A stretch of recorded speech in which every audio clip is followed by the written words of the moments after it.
di dalam 3 tutupan. Yang pertama tutupan rahim, yang kedua tutupan plasenta, yang ketiga tutupan kulit perut. Maka disebut dengan janin, diambil dari kata jannah, janin. Makhluk yang tertutup, tidak terlihat oleh mata, disebut dengan jin, dari kata jannah. Matahari cahayanya tertutup, tidak sampai ke bumi, karena ranting-ranting kayunya dengan daun-daunnya saling menutupi sehingga di bawahnya sejuk, tidak sampai cahaya matahari ke bawah, disebut dengan jannah. Dan kata jannah. Lalu kemudian orang yang tertutup akalnya karena minum khamar, tertutup, tidak lagi bisa membedakan mana kawan, mana lawan, mana hitam, mana putih, mana lurus, mana bengkok. Orang itu disebut dengan majnun. Tertutup akal pikirannya. Semuanya berasal dari kata jannah. Maka ada seorang lelaki bernama Qais. Qais jatuh cinta dengan Laila sampai akalnya tertutup, maka disebut dengan Laila Majnun. Kenapa bukan Laila Majnunah? Karena yang gila bukan Laila, tapi Qais. Akhirnya Qais sembuh setelah dibawa oleh ayahnya berdoa di samping pintu Ka'bah. Disebutkan oleh Syekh Muhammad Mutawalli Asy'arawi dalam kitab Mudzakirat Asy'arawi, di antara mustajab doa di samping Ka'bah adalah sembuhnya Qais. Setelah Qais sembuh, dia ditanya, "Alaila turidu amid dunya wa ma fi tawayaha?" Kalau engkau disuruh pilih wahai Qais, kau memilih dunia seisinya atau memilih Laila? Qais menjawab, "Lahu baru ni'aliha ahabbu ilayya wa ashfa li balwaha." Debu yang menempel di sendal Laila lebih kucinta daripada dunia dan seisinya. Begitulah kalau orang jatuh cinta lalu dia menikah, maka akan lahir anak-anak. Tapi kalau dia tidak jadi menikah, akan lahir syair-syair yang indah. Kita bukan jin dan bukan majnun, tapi insya Allah kita akan penghuni jannah. Masalah, dari mana kita diciptakan? Min tin. Tin adalah makhluk yang paling rendah. Diinjak telapak kaki, warnanya hitam, baunya busuk. Tin, tanah. Kita ini semua diciptakan dari tanah. Jadi semua manusia ini dari tanah, Ustaz. Ya, sifat tanah adalah rendah, tawadhu. Sifat tanah adalah di bawah, tidak meninggikan diri. Tapi ada juga manusia yang selalu sombong. Itu mungkin tanah sengketa.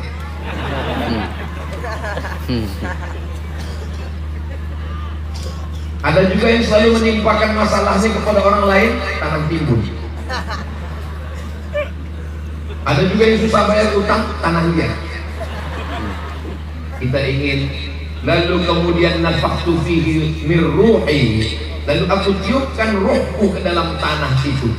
Ketika Allah meniupkan roh, maka ketika ditiupkan raha ya ruhu, karena memang nafas itu bertiup, dan nafas itu cuma 2 kali, sekali ditarik, sekali dihembus. Sekali kita tarik ke dalam, sekali kita hembus keluar, sampai masanya dia berhembus dan tidak bisa lagi ditarik ke dalam. Itulah disebut dengan kematian. Nafakhtu fihi min ruhi, aku tiupkan min ruhi, dari rohku. Dari rohku bukan berarti ruh Allah yang ditiupkan ke badan kita. Banyak orang memahami bahwa dia adalah ruh Tuhan, lalu akhirnya dia merasa dirinya Tuhan. Nisbat ruh kepada Allah, bukanlah Allah yang masuk ke dalam badan kita. Karena Allah kalau menisbatkan sesuatu kepada dirinya, itu maknanya kata ulama litta'zim, baitun, rumah. Tapi ada rumah yang mulia ketika disandingkan rumah itu dengan Allah, baitullah. Rasul, utusan tidak mulia, tapi kita disandingkan utusan itu dengan Allah menjadi mulia. Rasulullah. Abdun adalah hamba, hina, rendah, tidak punya apa-apa. Abdun adalah makhluk yang paling lemah. Abdun adalah hamba yang paling miskin. Tapi ketika bersanding namanya dengan Allah, ta'zim, dia menjadi mulia. Abdullah, Abdurrahman, Abdurrahim, Abdus Samad. Maka Allah kalau mau memuliakan sesuatu, dia nisbatkan kepada dirinya. Di antara semua ibadah ada al-hajjul mabrur, Allah tidak nisbatkan pada dirinya. Ada salat, Allah tidak nisbatkan pada dirinya. Tetapi ada satu ibadah, Allah menisbatkan ibadah itu pada dirinya. Apa kata Allah? As-sawmu li, puasamu itu untukku. Penisbatan puasa kepada Allah menunjukkan di antara ibadah yang paling utama adalah puasa. Maka tadi begitu saya bukakan air minum, saya beri ke Kiai, Kiai mengembalikan air ke saya karena beliau sedang puasa. Ustaz Abdul Somad selalu ceramah tentang puasa, tapi Ustaz sendiri kenapa tidak puasa? Ana musafir. Selalu ada jawaban. Begitulah Allah kalau mau memuliakan, dia nisbatkan kepada dirinya. Maka dia katakan mir ruhi, bukan berarti ruh Allah yang ditiupkan kepada kita. Nanti kita malah mengaku menjadi bagian dari Allah. Na'udzubillah wal iyadzubillah. Apa makna mir ruhi? Ta'ziman di Pondok Pesantren Alamin Perinduan. Bahwa makhluk yang mulia dalam diri kita adalah Mas Mehmet, Pondok Pesantren Alamin Perinduan. Sedangkan tanah hina. Bagaimana kalau ketemu antara makhluk yang mulia dengan yang hina? Apakah ruh menjadi hina jatuh ke bawah gara-gara tanah, atau tanah menjadi mulia gara-gara diisi dengan ruh? Bisa terlihat bahwa tanah menjadi mulia karena sudah berjumpa dengan ruh. Mana buktinya tanah menjadi mulia? Faqa'u lahu sajidin. Semua makhluk-makhluk cahaya yang indah-indah bersujud kepada tanah, padahal tanah letaknya di bawah, padahal tanah rendah, padahal tanah hitam. Ini kan acaranya santri bertanya, Ustaz menjawab. Kenapa jadi ceramah? Ya, enggak. Malaikat-malaikat bersimpuh sujud. Begitulah ketika roh bertemu dengan jasad, maka jasad menjadi mulia. Kenapa Abdul Somad hari ini tinggi, mulia? Karena masih ada ruh di dalam jasad. Begitu ruhnya keluar, dia pun akan masuk ke dalam lubang tanah, akan dimakan cacing tanah. Begitu ruh keluar dari jasad Abdul Somad menjadi rendah, hina, masuk ke dalam tanah. Begitu dikubur, apa kata cacing-cacing di dalam tanah? Wow, rohis kasihan. Abdul Somad hanyalah setumpuk daging busuk yang akan menjadi santapan cacing tanah. Namanya ditulis panjang di Pondok Pesantren Al-Amin Perinduan. Kalau saya hitung hampir 4 meter. Profesor Kiai Haji Abdul Somad LCDESE PhD. Tinggal satu lagi yang belum, almarhum. What is its name? Apalah arti sebuah nama?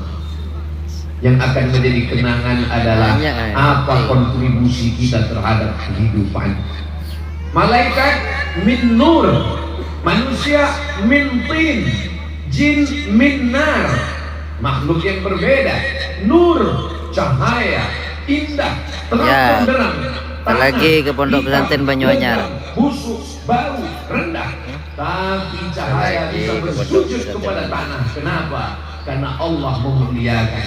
Lalu Allah perintahkan semua makhluk itu bersujud. Fasajadu, mereka semua bersujud. Illa iblis, kecuali iblis. Ablasa yublisu, iblis, mublisun. Iblis bukan nama dia. Setelah subuh, habis subuh. Abbas adalah Azazil. Azazil makhluk yang diciptakan Allah min nar. Dia sendiri mengaku. Apa kata dia? Ketika Allah bertanya, "Ma mana'aka alla tasjuda li Adam id amartuk?" Kenapa kamu tidak mau sujud kepada Adam ketika aku perintahkan untuk bersujud? Apa kata iblis? "Khalaqtani min nar." Aku kau ciptakan dari api. Wa khalaqtahu min tin. Alamin. Ana khairun minhu. I'm better than him. Saya lebih mulia dari dia. Ngapain saya sujud kepada dia? Begitulah iblis. Lalu kemudian Allah mengusir dia. Malaka anta takabbara fiha. Engkau tidak layak untuk merasa dirimu besar di dalam surga. Ukhruj, keluar. Innaka minas sagirin. Engkau kecil, tidak ada apa-apanya. Dia bukan malaikat. Dia mengaku bahwa dirinya minar. Dia bukan dari nur, dia dari api. Tapi kenapa dia bisa bersama dengan para malaikat? Dalam surat Al-Kahfi Allah sendiri mengatakan bahwa dia bukan malaikat. Kana minal jinni, dia berasal dari kalangan jin. Fafasaqa an amri rabbih, tapi dia melawan perintah Allah. Dua ayat mengatakan dia bukan malaikat. Lalu kenapa dia bisa berada di barisan malaikat? Karena ibadah Azazil yang luar biasa. Beribadah naik langit 1, beribadah naik langit 2, beribadah naik langit 3, beribadah naik langit 4. Azazil ini kalau dunia PNS masuknya dari karir paling bawah golongan 2A. Tapi karena dia rajin, karena dia hebat, akhirnya dia setara dengan para Mulai malaikat. jam Ketika Allah perintahkan semua bersujud, wa il qulna lil setengah 6, setengah 6. malaikati isjudu li Adam fasajadu illa iblis. Kenapa dia tidak mau? Aba, dia enggan. Wastakbara, merasa diri besar. Wa kana minal kafirin, dia ingkar kepada Allah Subhanahu wa taala. Lalu kemudian setelah itu dia berputus asa. Orang yang berputus asa itu disebut dengan iblis. Orang barat menyebutnya harapan, hope. Tidak ada less, hopeless, tidak ada harapan. Hopeless, iblis, iblis, hopeless.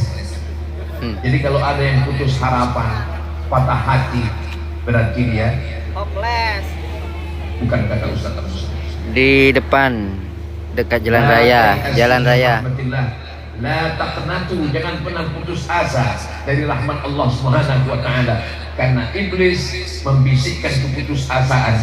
Asy-syaitanu ya'idukumul faqra. Setan membisikkan kefakiran, kurang kaya, kurang banyak, kurang. Wallahu ya'idukum maghfiratan minhu wa fadla. Allah memberikan keutamaan, kebaikan, karunia. Itulah yang membuat kita tetap bersemangat pagi ini. Kenapa? Karena kita tidak mengikut pesan-pesan iblis, tapi dia tetap terus berjuang. Dia dengan bala tentaranya, la'atiyannahum min baini aydihim, Perinduan Sumenep. wa min khalfihim, dari belakang, wa an aymanihim, dari kanan, wa an syama'ilihim, dari kiri. Semua arah dia datangi, depan, belakang, kanan, kiri. Di WC dia sudah menunggu. Maka sebelum masuk kita baca antinya, Allahumma inni a'udzubika minal khubuthi. Terakhir untuk hari ini. Nanti masih nanti malam, nanti siang ada di Banyuanyar. Tentara setan-setan tidak bisa melihat kita. Hari ini terakhir Madura. Ternyata setan sudah ada di dalam dan mereka sudah menyalakan kamera streaming. Ketika akan makan, kita membaca Allahumma barik lana fima razaqtana wa qina adzabannar. Ini hadisnya dhaif. Hadis yang sahih tentang doa makan bismillah. Jadi nanti kalau kita dengar ada sahabat kawan kita baca doa bismillah, dua kemungkinan. Pertama, dia tidak mau pakai hadis dhaif. Yang kedua, dia sangat lapar. Ajma'al ulama'u ala jawazil amali bil hadits dhaif. Kata Imam Nawawi, Muhyiddin Abu Zakaria Yahya bin Sharaf An-Nawawi, meninggal tahun 676 Hijrah. Ajma'al ulama'u, ulama ijma' ala jawazil amali, boleh beramal bil hadits dhaif, boleh beramal dengan hadis dhaif kalau cukup 5 syarat. Dijelaskan oleh Imam Al-Hafiz Jalaluddin Abdurrahman As-Suyuti dalam kitab Tadribur Rawi Syarah Taqrib An-Nawawi Di Alamin Branduan, Pondok Alamin Branduan. Itu emergensi 911. Syarat yang pertama, ittisalus sanad. Syarat yang pertama, bahwa perawinya hadis dhaif ini bukan dalam masalah halal dan haram. Yang kedua, bahwa hadis dhaif ke ini Pondok Banyuanyar. bukan dalam masalah akidah. Yang ketiga, bahwa hadis dhaif ini tidak ada riwayatnya yang kadzab. Kalau ada riwayatnya yang kadzab, berarti hadisnya hadis maudhu, hadis palsu. Yang keempat, bahwa hadis ini masih bernaung di bawah hadis sahih. Yang kelima, beraji tadi malam untuk fadail di Alamin Branduan. Itulah mengapa saya Al-Fakir Abdul Somad masih tetap baca doa Allahumma barik lana fima razaqtana wa qina azabannar. Tapi dhaif cukup 5 syarat. Allahumma lakasum wa bika amantu itu doib cukup 5 syarat. Utlubul ilma walau bisin, tuntutlah ilmu walau ke negeri Cina. Hadis doib cukup 5 syarat. Bukan Alamin Renduan bukan masalah di Banyuanyar nanti Banyuanyar jam 8 jam 9 Banyuanyar. Tuntutlah ilmu walau ke negeri Cina dulu. Sekarang nggak perlu lagi karena Cinanya udah datang. Begitulah kita diajarkan oleh para ulama supaya apa? Supaya kita bersemangat. Ulama-ulama mendidik kita. Inilah sebagai mukaddimah pengantar dialog pagi bersama Santri Al-Amin Perenduan dalam acara Santri Bertanya Ustadz Menjawab. Jangan kemana-mana, kita lanjutkan setelah yang satu ini.